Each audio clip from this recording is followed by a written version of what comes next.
Hello and welcome everyone to the final public forum and the last scheduled RCTV live broadcast. We'd like to thank everyone for tuning in over these past 2 weeks, and another thank you to my producer, Nate Bortnick. Today, our candidate is James Neff. James is from Manhattan, Kansas, and is currently assistant principal at H.D. Carnes Alternative School, which is part of the Geary County School District. Prior to that, James was an assistant principal at Junctions High School. Now, over to Spleak.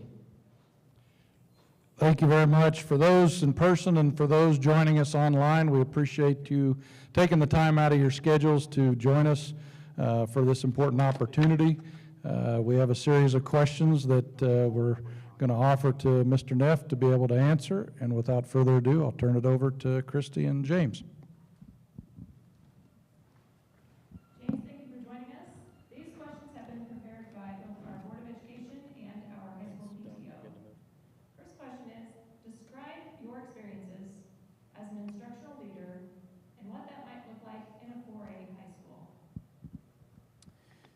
So the way Junction City High School is set up, we are in a career academies. So think of like a school within a school. And my academy was the Business Public Service and Hospitality Academy. So I had my own cadre of teachers that I was responsible for. And so as an instructional leader, my job was to get out into the classrooms. My academy is about 300 students and about 25 staff. My job would be to get into classrooms and start working with teachers and not just evaluate, but just kind of give them feedback on their teaching and where they needed to improve, things that they were doing well. I had some great teachers in my academy. They were terrific. As a instructional leader, one of the best things to do is illustrate that with a story. One of my teachers, Katie, came in and was really frustrated because, I'd been in there and I was like, your student engagement's a little bit low. I said, what do we need to do to increase that?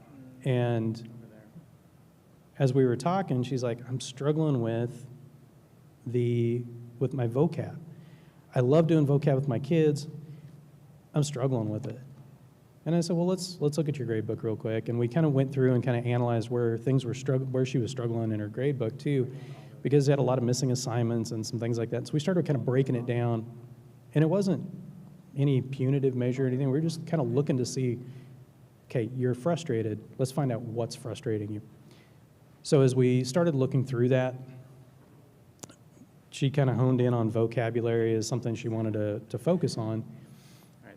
And as a science teacher, as a former science teacher, my world revolved around vocabulary because my kids needed to know the vocabulary before they could get into the content. So I started relying on my experiences, what I used in my strategies for vocabulary. We started to work through those. We started to brainstorm.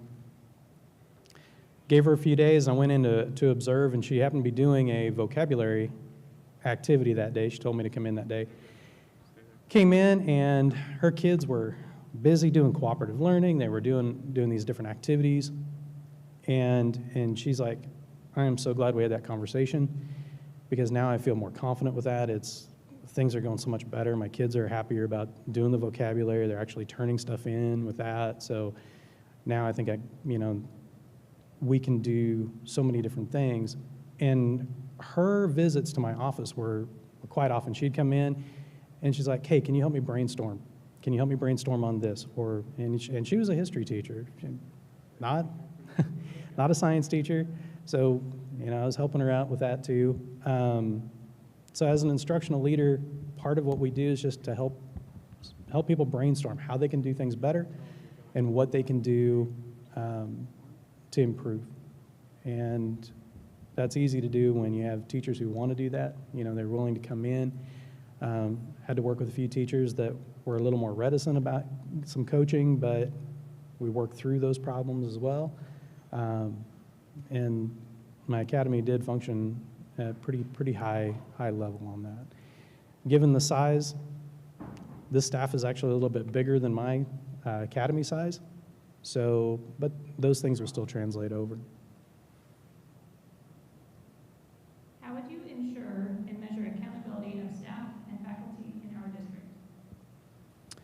The biggest thing is just getting into classrooms. I've got to know what's going on in classrooms, and so the focus of my day will be to be in classrooms, to observe, provide feedback, especially timely feedback. Teachers always know when I'm out doing those because I've got a notepad in my hand, I've got a sticky note, and I'm writing down, hey, I saw this great thing, I saw this, might want to think about this. And I'll leave that sticky note with them and take off to the next room. So I'll do a lot of quick 5-10 minute check-ins, give them some feedback, leave it. It's always one positive, always something to think about. I don't give a, you must do this. It's a, this is something to think about. I saw this, I noticed it. You know, if you want to come in and talk about it, we can always do that as well. So those are that's how I typically work when I'm outside the evaluation cycle. You know, evaluation cycle, then we get into, you know, our more informal and then formal evaluations, but those are things we have conversations at a little different level on too. How would you approach building strong relationships with students, parents, staff, and the broader community to ensure a collaborative and supportive school environment? So again, visibility, getting out into the community and meeting parents, being at events. As an administrator, I signed up for supervision. That's just kind of what you sign up for as a principal. You go to events, and being there with parents and having that opportunity to see them at different events and talk about what's going on, share in the victories, you know, work with them on do some of those things and support their kids. When they know you're there to support their kids, they're willing to talk. They're willing to open up and talk about the things that they see as well. And that open line of communication has to be there.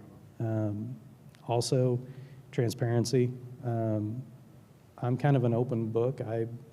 Ask me anything and I'll tell you anything. So, I'll tell you what I'm thinking. I don't hide a whole lot about myself, and so if people want to know about me, they're more than welcome to ask. I'm very transparent.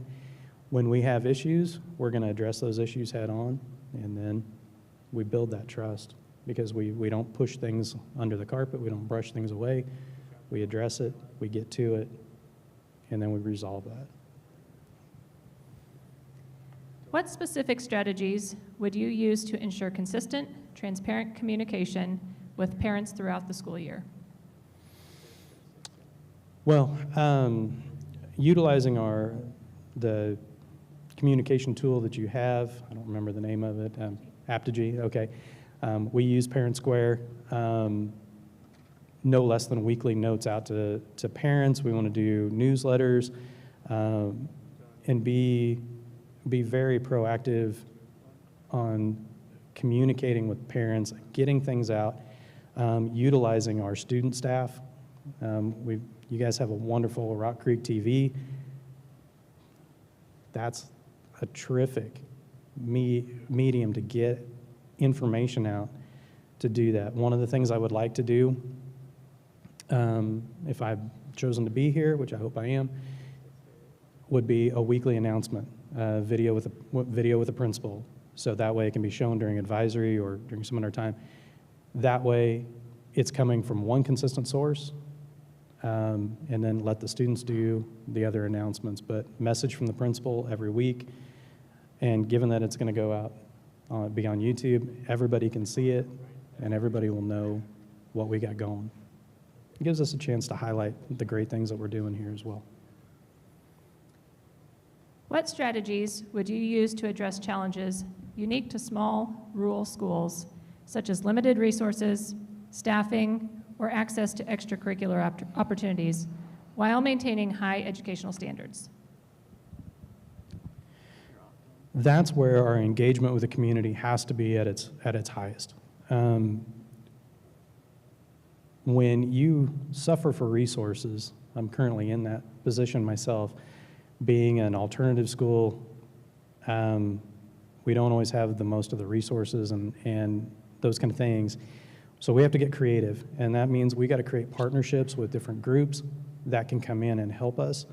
We've made great great strides working with Kansas Workforce One for our students, but creating ties to businesses and our community at large is very, very important to stretch resources as far as we can. Okay. How would you advocate for our high school students, staff, and families when working with the superintendent, school board, and the legislature, particularly when it comes to securing our resources, supporting academic programs, and addressing our school's specific needs? So the first thing is having a clear plan and knowing what we need in this building. We have to have a clear plan. We have to know where we are going in the future. And so working with the superintendent on the mission and vision of the district, we have to align within that.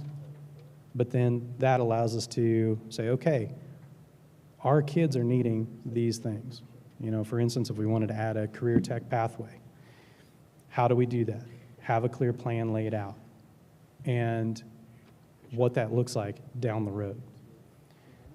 So that advocacy starts with simple conversations that fit inside the mission and vision with the superintendent. Same thing with the Board of Education. And then as far as the legislature, anytime we get a chance to reach out and talk to our elected officials and advocate for public education in general is important, but specifically for what we need here, that's extraordinarily important. Our elected officials need to know what we need because we've got to communicate with them. James, those are all the questions that we have for you. I want to thank you again for spending the day with us. All right, thank you. Thank you, everyone. And just a reminder to those in the audience, if you will sign your name at the table on your way out, we appreciate you being here. Thanks.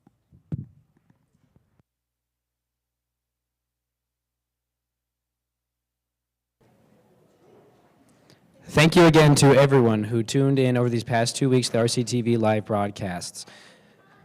An extra special thank you to all who helped making them. Make sure to check out our socials on the Rock Creek Journalism on Instagram, RCTV on YouTube, and rchuffprint.org. Thank you guys for tuning in, and we'll see you next time.